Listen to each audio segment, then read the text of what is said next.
Ok, các thiên cái này là mình tên á mày tùng mày đục liêng ấy lấy dương mà lên nơi cái lại này lên nơi cái lại này tích cái lại này sờ là chẳng dừng pra lên nơi cái đi nè có miệt tray đó mọt tray nó đây là học đi ngày ní nhom mọc cả tôi là băng cái lại này đó một cái bọ lấy dương miền đông tôi đi miền đông tôi đấy hay nhom pra nơi cái đi sắp nơi đấy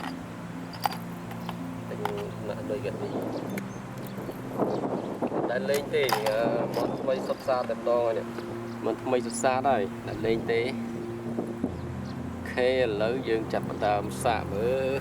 ấy dương mình là phụ nữ strap vậy đồ bại này đó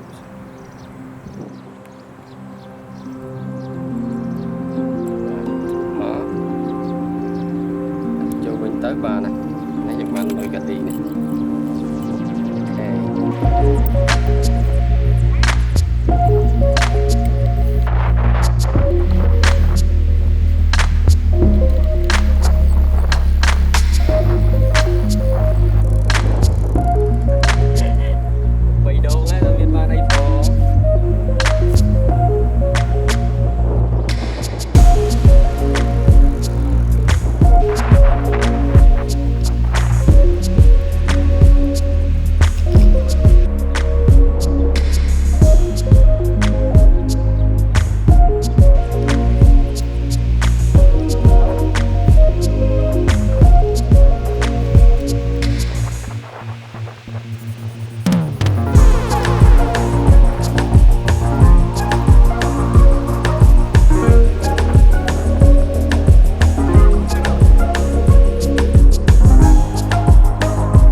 chơi nữa đây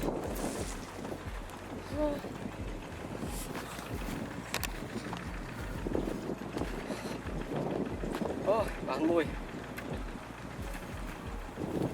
xì men tới Kady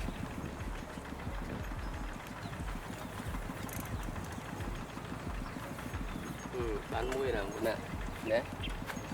nè nuôi Kady đó nha cho của bé mót mình tên Kady nè trời đấy. Còn tuỗng ngay giờ bạn ấy đã tới đó giờ thọc từ giờ thong sân ok lấy cái ban muối sân cái ban nào phi giờ tá nuôi cái đi rồi mà chọn chiều ô đỏ mà bán muối nè cái đấy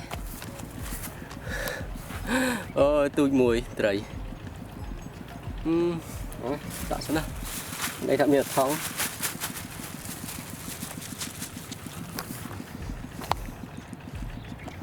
thả mến mền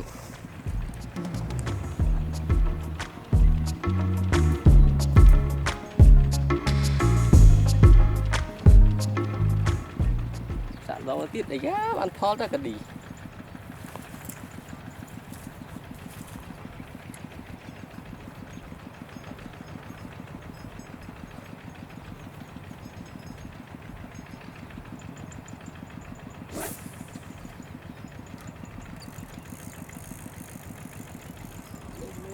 đó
bàn tầm muối đừng thế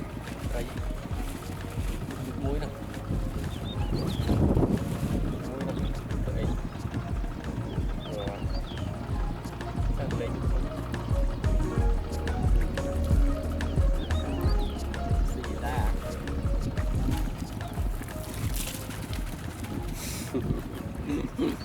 ok go home.